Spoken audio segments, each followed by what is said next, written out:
네, 여호수아 설교를 오늘 본문을 준비하면서 생각해 보았습니다. 이스라엘 백성 중에서 광야 생활 40년 동안 가장 좋아했던 사람이, 좋았던 그 혜택을 받은 사람이 어떤 사람들이었을까, 이렇게 생각해 보았습니다. 그래서 광야 생활을 쭉 한번 사진을 보듯이 한번 이렇게 쭉 한번 보았습니다. 봤는데 그 중에 결혼한 여성분들이 상당히 좋은 혜택을 받은 것 같습니다. 왜냐하면 이 결혼한 여성들은 그 밥을 한다든지 반찬하는 게 굉장히 그 스트레스고 고민인데, 광야 생활 동안에는 밥할 일이 없었습니다. 반찬 만들 일이 없었고, 하나님께서 이 하늘에서 내리는 양식, 그 만나를 통해서 40년 동안 계속 먹여주셨기 때문에 이 여성분들이 가장 편하지 않았나, 이런 생각을 했습니다. 그래서 그런지 요즘 오죽했으면 여성들이 그 밥하고 반찬하는 문제가 얼마나 고민이었으면 이런 얘기가 있죠. 밥을 집에서 한 끼도 안 먹은 사람은 뭐라 그러죠? 아시는 분이요? 영식분이래요. 영식분. 한 끼도 안 먹으니까 영식분. 그리고 한 끼를 먹은 분은 일식시. 이제 시자를 붙이더라고요. 근데 두 끼를 먹으면 그때부터 이제 호칭이 좀 달라집니다. 두식이. 세 끼를 먹으면 이제 이분은 상당히 이제 문제가 돼요. 삼식놈. 그 세 끼를 먹고 간식까지 먹는 사람은 뭐라는 줄 아세요? 종갓나 먼 새끼래요.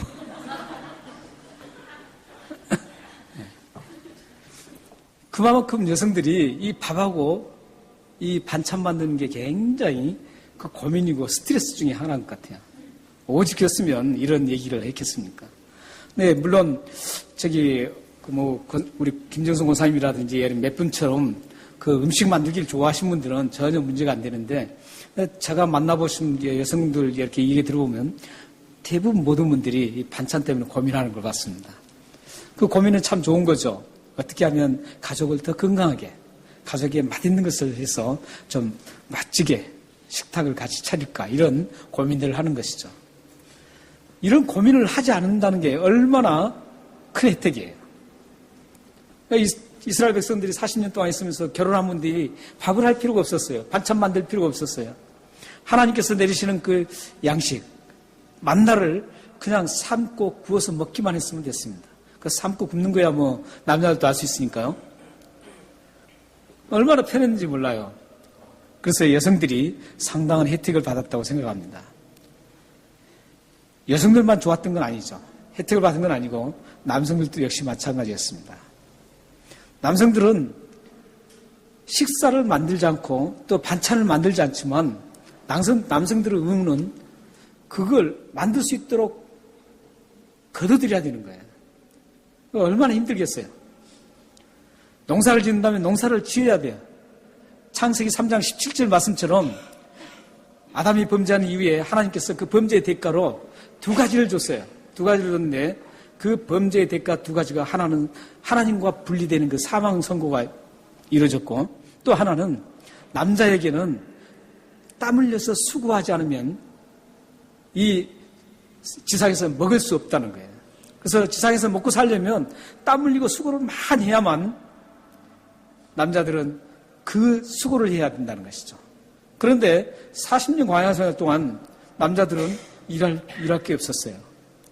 얼마나 힘들겠어요. 농사 짓고 그걸 쌀을 예를 들어서 곡식을 거두려면, 먹을 걸 거두려면 얼마나 힘들겠습니까? 그런데 그런 수고할 필요가 없었던 그 기간이 40년의 광야 생활이었습니다. 그러고 보면은 이 40년의 그 광야 생활, 그 광야 생활은 우리가 생각한 것처럼 굉장히 힘들었다, 이런 게 아닙니다. 물론 그들에게 생활에 불편함은 있었어요. 얼마나 불편했겠어요. 자기 집이 딱 있는 것도 아니고 텐트를 말아서 가고 했지만, 가장 근본적인 것, 인생에 있어서 가장 중요한 것, 그게 완벽하게 해결됐다는 것이죠. 누구에 의해서요? 하나님에 의해서. 하나님에 의해서 완벽하게 해결됐어요. 여러분의 삶도 마찬가지입니다. 여러분들이 지금 살아가시는데 좀 불편함이 있고 부족함이 있어도 하나님이 지금 여러분들 완벽하게 지금 먹는 문제는 책임져 주셨잖아요. 아프리카처럼 지금 굶어서 수많은 사람들이 죽는 것 아니고, 거기 있는 사람과 여러분들은 아주 비교할 수 없을 만큼 대단히 하나님 앞에 감사해야 됩니다.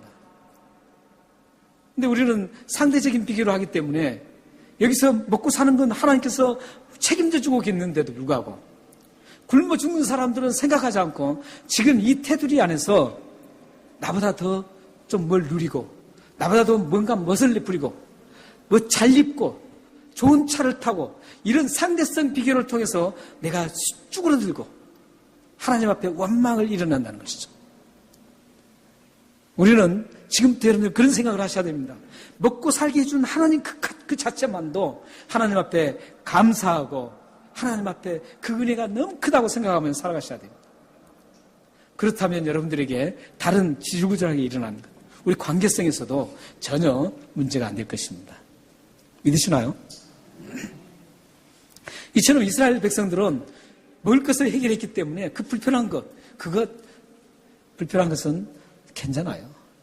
그래서 이스라엘 백성들에게는 이 광야 40년이 가장 행복했습니다. 이스라엘 모든 백성에게 남자든 여자든 아이든 모두에게, 나이 드신 분이 모두에게 이 이스라엘 광야 생활의 40년은 가장 행복했던 시절이었습니다. 시간들이었어요. 그 시간이 이제 끝났습니다. 오늘 본문은 이제 그 시간이 끝나는 시기죠. 오늘 특히 5장 말씀에는 하나님의 은혜로 40년 동안 광야를 살았던 그 행복한 시간들을 보냈던 그 시간들이 다 끝나고 이제 하나님이 약속하셨던 그 가나안 땅에 이제 첫 발을 들이고 길갈이라는 곳에서 진을 치고 있습니다. 그런데 이 5장에서는 아주 중요한 4가지 그 사건, 일들이 지금 기록되고 있습니다. 그렇기 때문에 이 기록은 광야 생활을 마친 그 시점과 이제 광야 생활을 마치고 하나님이 약속했던 그 가나안 땅의 생활과 그 중간 사이에서 일어나는 아주 중요한 이스라엘 백성들에게 굉장히 변화를 일으키는 그런 중요한 그런 4가지 사건을 지금 5장에서 우리가 지금 함께 나누게 될 5장에서 지금 기록하고 있다는 것이죠. 그 4가지 사건이 할례를 행하는 것이었습니다. 오늘 9절에 이제 마지막으로 등장된 것. 할례를 행하는 것이었고 또 하나는 유월절을 지키는 것이었습니다. 그리고 유월절을 지킨 다음에 이제 40년 동안 내렸던 그 만나가 끝나고 이제 가나안 땅에 도착해서 약속의 땅 가나안 땅에서 소출되는 생산되는 음식을 먹게 됩니다. 그리고 여호와의 군대 대장을 만나는 장면입니다. 이 4가지가 아주 중요한 사건으로 등장하고 있습니다. 그런데 이 4가지를 어떻게 보면 전혀 관계성이 없는 것처럼 여겨집니다. 공통점이 없고 관계성이 전혀 없는 별도의 사건처럼 이렇게 보이지만 실질적으로 그것을 면밀하게 잘 들여다보면 이 사건, 4가지 사건에는 아주 중요한 공통점이 들어있다는 것이죠. 그 중요한 공통점이 뭐냐면 가나안 땅을 정복하기 전에 준비해야 할 그 지침서라는 것이죠. 그러니까 준비해야 할 상황이라는 것. 이 4가지가 그런 상황이에요. 먼저 우리가 할례를 한번 볼까요? 할례를 보면은 할례가 어떻게 해서 가나안 가나안 땅을 정복해야 되는데 그 가나안 땅을 정복하는 지침서가 되느냐 이거죠. 준비가 될 수 있냐 이거죠. 가나안 땅을 정복하려면 무기가 필요하고 가나안 땅을 정복하려면 창과 방패라든지 이런 무기들을 동원해서 뭔가 준비를 하고 지침을 내리고 또 작전을 짜는 그 지침을 내려야 되는데 하나님은 가나안 땅을 정복하기 전에 그런 지침을 하나도 내리지 않아요. 그렇게 준비하라고 하지 않아요. 그렇게 준비하라고 하지 않고 이 4가지를 준비하라는 것이죠. 4가지를 준비시키고 있습니다. 할례는 어떤 의미입니까? 할례의 의미를 정확하게 여러분들이 짚으려면 오늘 나오는 9절을 한번 보셔야 됩니다. 이해하시려면 9절을 보셔야 돼요. 하나님께서 지금 할례를 행하게 하는 그 이유는 9절입니다. 우리 9절 한번 읽어볼까요? 시작. 여호와께서 여호수아에게 이르시되 내가 오늘 애굽의 수치를 너에게 떠나게 하였다 하셨으므로 그곳 이름을 오늘까지 길갈이라 하셨느니라. 여호와께서 할례를 행하게 하신 그 이유는 애굽의 수치를 너에게서 떠나게 하기 위해서입니다. 이것은 무슨 말일까요? 애굽의 수치를 떠난다는 것은 무슨 말일까요? 우상숭배라든지 하나님과 전혀 관계없는 그런 삶의 방식. 한마디로 말하면 애굽은 육신, 육체를 상징합니다. 육체를 상징하는데 이 육체적으로 살아가는 그 삶, 하나님과 전혀 관계없는 영적이지 않는 그런 삶, 이런 삶을 살아가는 그런 모든 사고라든지 그런 방식을 이제 완전히 벗게 한다는 것이죠. 완전히 벗어야 된다는 것이죠. 가나안 땅 정복을 하기 위해서 먼저 애굽의 그 때를 다 벗겨내야 된다는 것이죠. 육신적인 그 생각들, 하나님과 전혀 관계없는 그런 자신의 방법들, 이런 것들을 다 벗겨내는 작업을 하는 겁니다. 이 작업을 가나안 땅에 들어가는 준비로 하나님께서 지금 행하고 있습니다. 그 다음에 보십시오. 이 할례를 행한 사람이 이제 유월절을 참석할 수가 있습니다. 10절부터 나오죠. 10절이 나오는데 또 이스라엘 자손들이 길갈에 진쳤고 그달 14일 저녁에는 여리고 평지에서 유월절을 지켰으며, 유월절을 지키는 사람은 할례를 행하지 않은 사람은 유월절을 지킬 수가 없습니다. 그래서 이 유월절은 애굽에서 나올 때 한 번 지켰고 그리고 시내산에서 한 번 지켰습니다. 40년 동안 이 두 번밖에 지키질 않았어요. 왜 그런 줄 아세요? 애굽에서 있었던 사람 중에서는 할례를 행했어요. 그런데 오늘 1절부터 이렇게 쭉 보면은 애굽에서 떠나서 이제 광야에서 태어난 새로운 태어난 그 새 시대의 사람들은 광야에서 할례를 행할 수가 없었어요. 그렇기 때문에 이 애굽에서 있었던, 그러니까 에세대죠. 에세대들은 애굽에서 할례를 행했습니다. 그런데 이 새 시대는 할례를 행하지 못했어요. 그런데 이게 자연스럽게 애굽의 때가 그들에게도 묻어 있는 거죠. 물론 광야에서 태어났지만 그들은 부모로부터 어떤 그런 속성들이, 영적 속성들이 해결되지 않았습니다. 그래서 하나님은 이 세대들에게, 새 세대들에게, 광야에서 태어난 새 세대들에게 이제 할례를 행하게 하는 겁니다. 그것은 하나님의 백성으로 다시 태어나는 역할입니다.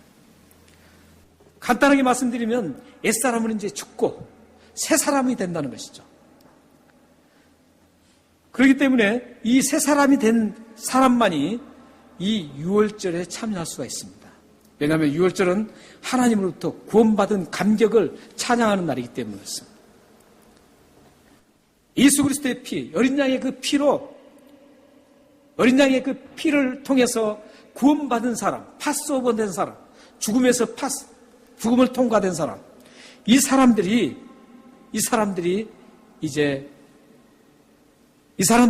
하나님 앞에 구원을 감사하는 그런 날이기 때문에 할례를 받지 않는 사람은, 옛사람 그대로는 이 구원받은 즐거움에 참여할 수가 없습니다. 이렇게 계속 연결이 되고 있어요.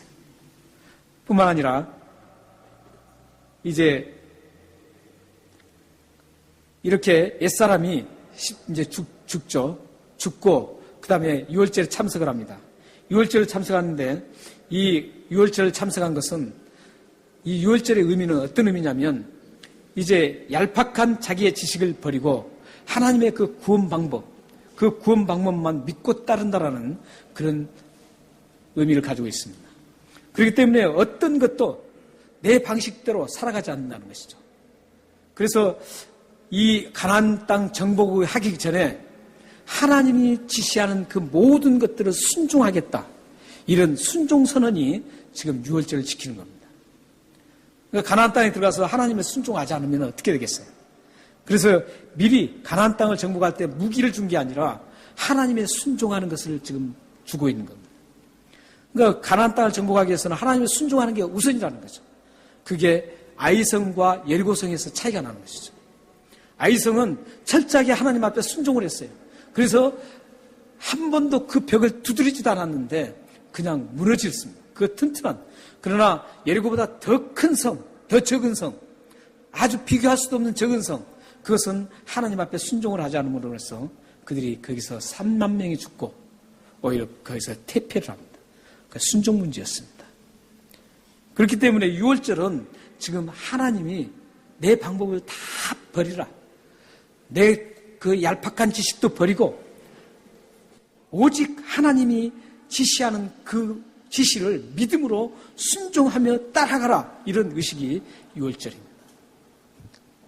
대부분의 많은 사람들은 자신의 미래를 설계하거나 어떤 문제가 발생됐을 때 항상 이렇게 생각하죠. 어떻게 나의 앞날을 풀어갈까? 이렇게 생각합니다. 그리고 이 문제를 누구와 어떤 곳에서 풀어갈까? 이렇게 먼저 방법을 찾습니다. 근데 하나님의 방법은 그게 아니라는 것이죠.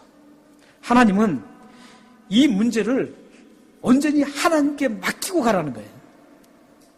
하나님께 맡기고 나의 앞날도 맡기고 나의 지금 현재 일어난 문제들도 다 맡기고 가라는 겁니다. 여러분들이 이 부분을 분명하게 하셔야 됩니다.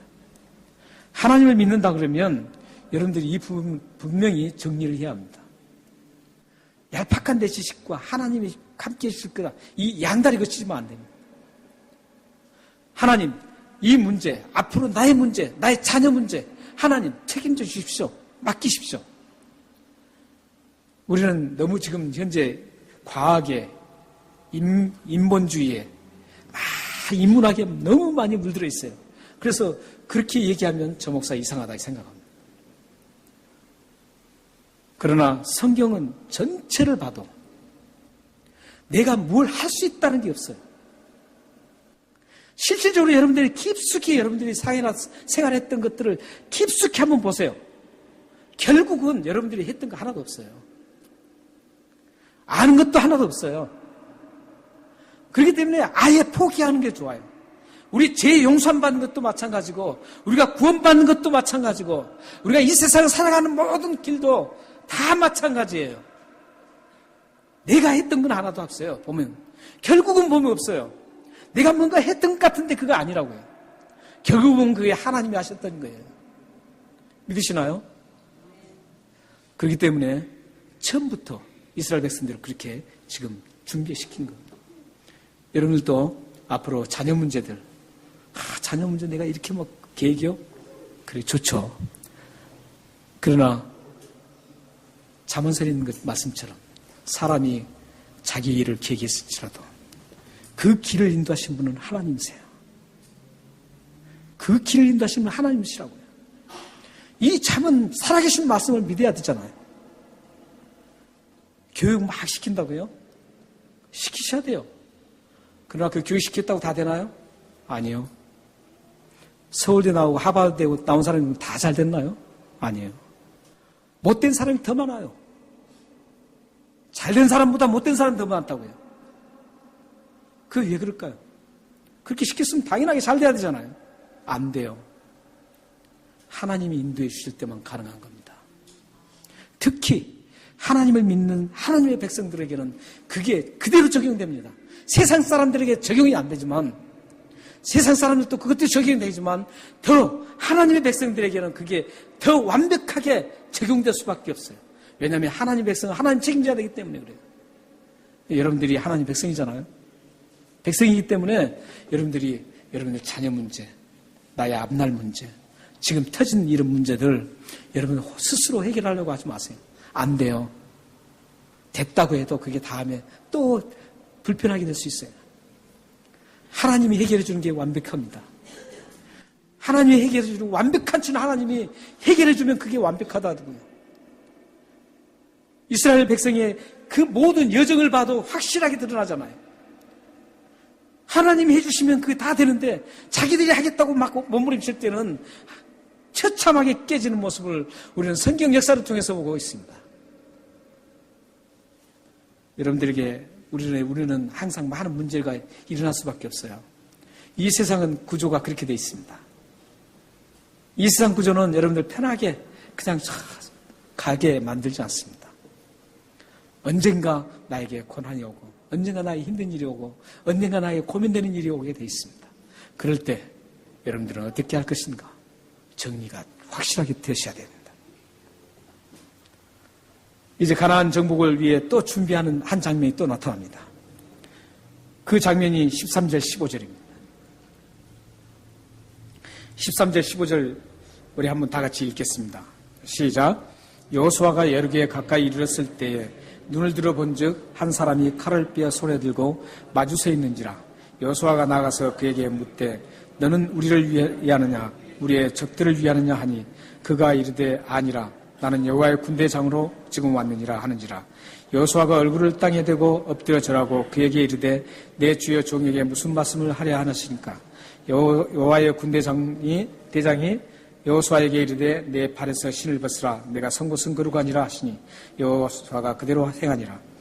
옛날 성경에 군대 장관으로 돼 있어요. 그래서 자꾸 옛날에 많이 읽었기 때문에 군대 장관으로 자꾸 나와요. 군대 대장인데 옛날의 성경에 군대 장관으로 돼 있습니다. 예, 이 장면과 그 앞전에 12절에 있는 말씀과 이제 또 한번 생각해 봐야 됩니다. 12절에 보면 이제 40년 동안 먹었던 그 만나가 다 그칩니다. 그리고 가나안 땅에 들어서 첫 가나안 소산물을 딱 먹은 즉시 이제 그 내리던 만나가 그칩니다. 40년 동안 단 하루도 빠짐없이 내렸던 그 만나. 토요일 날은 그 다음날 안식일 날 끝까지 함께 내려서 단 하루도 굶지 않게 만들으셨던 그 하나님. 그 하나님께서 이제 이 가나안 땅에서 첫 소산물을 먹는 즉시 이제 그 내리던 하늘의 양식이 그칩니다. 여기서 지금 먹는다. 12절에 땅의 소산물을 먹는 다음 날에 만나가 그쳤으니 여기에서 보면 먹는다라는 게 단순히 먹는 게 아닙니다. 그냥 우리가 음식 먹는다 이런 개념이 아니에요. 여기에 먹는다는 것은 가나안 땅에서 이 먹는 음식을 하나님의 영광을 위해서 먹는다 이런 뜻이 있어요. 지금 가나안 땅에 들어갔을 때 할례를 받고 유월절을 구원의 감격을 누린 사람들은 가나안 땅에 들어가서 먹고 마시는 것을 하나님의 영광을 위해서 한다는 거예요. 그런데 만약에 할례를 받지 않고 유월절에 동참하지 않는 사람은 여전히 자기 육신을 위해서 음식을 먹게 됩니다. 여러분들이 지금 우리 고린도전서 10장 31절 말씀 있잖아요. 그런즉 너희가 먹든지 마시든지 무엇을 하든지 다 하나님의 영광을 위하라. 우리가 먹든지 마시든지 무엇을 하든지 다 하나님의 영광을 위해서 하는 거죠. 하나님의 사람들은 할례를 받고 구원의 감격이 있는 사람들은 하나님의 영광을 위해서 먹고 마시고 그러는 거예요. 뭘 하든지. 지금 이 장면에서 이스라엘 백성들이 지금 이제 6월절까지 마쳤어요. 구원의 감격을 가지고 있어요. 그리고 구원을 받았어요. 그렇기 때문에 이 사람들은 먹는 것이 그냥 단순히 먹는 게 아니라 하나님의 영광을 위해서 먹는다는 것이죠. 하나님의 영광을 위해서. 그렇기 때문에 가나안 땅에 들어갔을 때 먹고 마시는 것을 하나님의 영광을 위해서 하라는 그 준비를 시키고 있는 겁니다.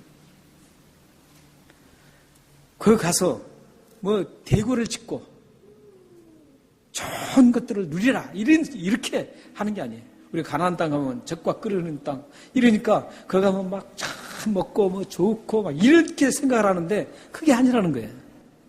거기서 비록 썩은 무화과를 하나만 먹더라도 가나안 땅이 그렇게 그 젖과 꿀이 흐르지 않아서 썩은 무화과를 먹더라도 그 무화과를 먹으면서 하나님 앞에 영광스럽게 돌려드리는 그런 삶을 살아라 이런 뜻이에요. 그러니까 여러분의 삶이 그런 삶이 돼야 되죠. 여러분의 앞날과 여러분의 문제에 부딪혔을 때 그냥 흐지부지하게 사지 마시고 여러분 먹는 문제까지도 하나님의 영광을 위해서 내가 먹는다라는 그런 인식과 사고를 가져야 됩니다. 우리 하나님 사람들이 가져야 될 그런 사고들이에요. 하나님의 사람들은 내가 먹는 것도, 마시는 것도, 무엇을 하든 다 하나님의 영광을 위해야 된다는 그런 전제를 가지고 여러분들 살아가셔야 됩니다. 지금 이스라엘 백성들이 이렇게 준비시키고 있습니다. 가나안 땅에 들어가서 먹을 때 하나님의 영광을 위해서 먹으라는 그런 준비를 시키고 있습니다. 가나안 정복을 그렇게 준비시키고 있습니다. 그리고 지금 말씀했듯이 이제 군대 장관을 만납니다. 여호수아가 이제 여리고를 향해서 진격을 하고 있습니다. 여리고를 향해서 진격하고 칼을 빼서 칼을 뺀 사람이 서 있습니다. 그때 여호수아가 뭐라고 묻습니까? 그 사람에게 당신은 누구 편입니까? 이렇게 묻는 거예요. 그러자 그 사람이 그분이 뭐라고 이야기해요? 나는 여호와의 군대 대장이다. 이렇게 얘기합니다. 나는 여호와의 군대 대장이다. 이렇게 얘기했어. 당연하게 물어보면 당신이 지금 내 편입니까? 저기 가나안 땅 적군의 편입니까? 이렇게 물어봐야 되잖아요. 물어보면 그래 나는 여기 너 편이든지 가나안 땅 사람들 적군 편이든지 이렇게 답을 해야 되는 게 당연한데 지금 오늘 말씀에 보면은 전혀 엉뚱한 답이 나오고 있습니다. 나는 여호와의 군대 대장이다. 무슨 말일까요 이게? 왜 이렇게 답변했을까요? 이렇게 답변한 이유가 있겠지 않겠어요? 그것은 사람에 속하지 않았다는 것이죠. 하나님은 사람의 너가 좋다고 해서 그 쏠리는 사람이 아니라는 것이죠. 하나님은 철저하게 언약을 중심으로 해서 약속을 중심으로 해서 뭐든지 행하는 분이시지 사람이 내가 좋으니까 너가 좋다. 이런 하나님이 아니시라는 거예요. 그러니까 한 번 구원을 받은 여러분들은 하나님이 영원토록 구원을 주시는 분들이에요. 구원은 절대 빼앗기지 않습니다. 그리고 하나님이 여러분들 한번 사랑하면 그 사랑은 영원토록 갑니다. 여러분들이 좀 잘못한다고 해서 그래 너 이제 사랑 안 할 거야. 이게 아니에요 하나님. 우리는 쉽게 그렇게 생각하잖아요. 내가 좀 죄를 지면 하나님께서 또 뭐 징벌을 드릴까. 이 율법적인 사고방식이에요. 복음은 그렇지 않아요. 복음은 하나님이 한번 사랑하면 그 사랑에 줄여서 끊을 사람이 없어요. 아무도 끊을 사람이 없어요. 로마서에서 분명히 말씀하잖아요. 아무도 그 사랑에 줄여서 끊을 사람이 없습니다. 그 사랑은 항상 머물러 있습니다. 그래서 여러분들은 행복한 사람들이라는 것이죠. 이렇게 이제 그 접근이 되고 있어요. 근데 우리는 사실 보면은 대부분의 사람들이 이렇게 생각해요. 우리는 이 본문에서 한번 여호수아가 그 전에 던졌던 그 질문을 통해서 우리가 굉장히 많은 것을 생각해 봐야 돼요. 하나님을 내 편으로 만들려고 그래요. 내 중심적인 사고방식으로 가는 거예요. 대부분 많은 사람들이 그래요. 이 인간관계에서도 그런 거 많죠. 인간관계에서도 저 사람이 나에게 잘해주면 내 편이 되는 거예요. 나에게 좀 섭섭하면 내 편이 아니고 다른 편이 되는 거예요. 더 심하게 말하면 적이 되는 거예요. 이런 삶의 방식은 그리스도인의 삶의 방식이 아니라는 거예요. 사람과의 관계에서 그 사람이 좋든 나쁘든 좋은 일을 하든 안 하든 그 관계하지 않고 저 사람이 나에게 어떻게 하느냐에 따라서 그 사람이 좋은 사람 될 수 있고 좋은 일을 하는 사람으로 보이는 거예요. 이것은 세상 사람들의 기준입니다. 우리 그리스도인들은 그래서는 안 됩니다. 나에게 섭섭하게 해도 저 사람이 바른 하나님의 길을 가면 그 사람은 좋은 사람입니다. 내 편임이 돼야 됩니다. 나를 욕하고 했어도 그 사람이 후에 정말 하나님이 원하는 그런 좋은 길로 가고 다른 사람을 정말 생각하며 간 그런 모습을 보면 그 사람은 내 편이라고 생각해야 그리고 내 편으로 만들어야 됩니다. 근데 교회도 그런 것 같아요. 많은 분들이. 어떤 분들은 믿음이 좋다고 막 듣는데도 불구하고 그런 분들이 있어요. 교회를 생각할 때도 그런 분들이 있어요. 교회를 생각할 때도 자기중심적으로. 나에게 뭔가 교회가 유익을 줘야 되지. 내 가정에 뭔가 유익이 돼야 되지. 교회를 그렇게 생각합니다. 그게 맞는 얘기일까요? 그건 세상 방식입니다. 성경은 그렇게 얘기하지 않습니다. 심지어 하나님까지도 그렇게 생각합니다. 하나님은 나를 위해서 존재하는 분. 하나님은 뭔가 나의 생활을 책임져주고 나를 항상 이끌어줘야 된다는 어떤 그런 의식으로 살아갑니다. 이게 내 중심적이라는 것이죠. 개인을 대할 때도 자기중심적이고 교회를 대할 때도 자기중심적이고 심지어 하나님을 대할 때도 자기중심적이고 하나님은 우리를 부르실 때 어떻게 부르신 줄 아세요? 나의 그 지체, 연약한 지체들, 이 지체들을 세워주고 사랑하고 도와주는 그런 사람으로 우리를 부르셨다고요. 교회가 부족하고 연약하고 흠이 있어도 그 교회를 위해서 내가 그 아름답게 만들기 위해서 그 교회를 아름답게 만들고 그 그리스도의 몸된 교회를 더 튼튼하게 만들기 위해서 내가 희생하고 내가 죽는 그런 역할을 하도록 우리를 하나님이 부르셨다고요. 하나님이 나를 구원시켜 주신 그 하나님, 그 이유 하나만 가지고도 우리는 하나님에 대해서 나를 도와주세요 얘기할 수가 없어요. 왜 나를 이렇게 그만두니까 이렇게 할 수가 없다고요. 하나님이 나에게 베풀어 주신 그 많은 것을 생각하면 내가 지금 해야 될 것은 하나님의 그 은혜를 무엇으로 보답할 길이 없어요. 그렇기 때문에 하나님의 영광을 위해서 내가 몸이 부서지도록 나의 삶에 모두 바쳐서도 하나님 앞에 내가 해드리는 것이지 하나님의 영광을 위해서 나를 부르신 거예요. 성경이에요, 이게. 이 시대에 잘못된 성경을 가진 사람들이 자꾸 하나님을 축복자로만 만들어요. 우리가 하나님을 위해서 헌신해야 돼요. 우리가 하나님을 위해서, 하나님의 영광을 위해서 우리가 몸을 바쳐야 돼요. 여기 그것 때문에 우리를 부르셨다고 성경은 분명히 말씀하잖아요. 그렇기 때문에 우리는 자기 중심을 벗어나야 됩니다. 내 중심을 벗어나지 않으면 우리는 하나님 앞에 성숙으로 나갈 수 있는 신앙의 성숙으로 나갈 수가 없습니다.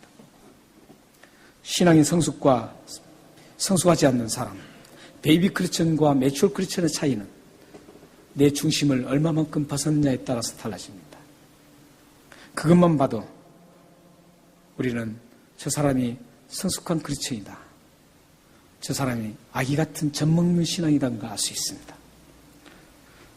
사랑하는 성도 여러분, 여러분의 앞날 지금 벌어지고 있는 힘든 문제들, 이걸 여러분들은 어떻게 처리하기를 원하십니까? 이 처리를 하나님 중심으로 처리하기를 원합니까? 아니면 내 중심으로 처리하기를 원합니까? 하나님 중심으로 가시길 바랍니다. 하나님 중심으로 여러분의 삶을 전환하면 여러분들에게 하나님은 철저하게 확실하게 지켜주실 것입니다. 시편 115편 11절 말씀을 한번 읽고 마치겠습니다. 다 같이 읽겠습니다. 시작. 여호와를 경외하는 자들아, 너희는 여호와를 의지하여 그는 너희의 도움이시오 너희의 방패시로다. 저건 한마디로 하나님 중심으로 가라는 겁니다. 나의 얄팍한 것들 다 버리고 나의 중심을 다 벗어버리고 하나님 중심으로 의지하고 살아라. 그러면 어떻게 됩니까? 우리의 도움이 되고, 방패는 뭡니까? 도움은 포지티브, 적극적인 거죠. 그리고 방패는 네거티브로 방어를 하는 것이죠. 그래서 하나님의 정복을 할 수 있고 방어를 할 수 있는 우리 삶의 모든 진취적으로 미래를 나갈 수도 있고 우리 삶의 이 오는 그런 모든 문제까지도 하나님이 철저하게 막아주신다는 겁니다. 사랑하는 여러분들이 하나님 중심으로 삶을 전환하면 이런 엄청난 일들을 경험하게 될 것입니다. 이 일들을 경험해서 여러분의 삶과 여러분 가정과 자녀들이 늘 주 안에서 축복을 이루며 살아가기를 주님의 이름으로 축원합니다. 기도하겠습니다.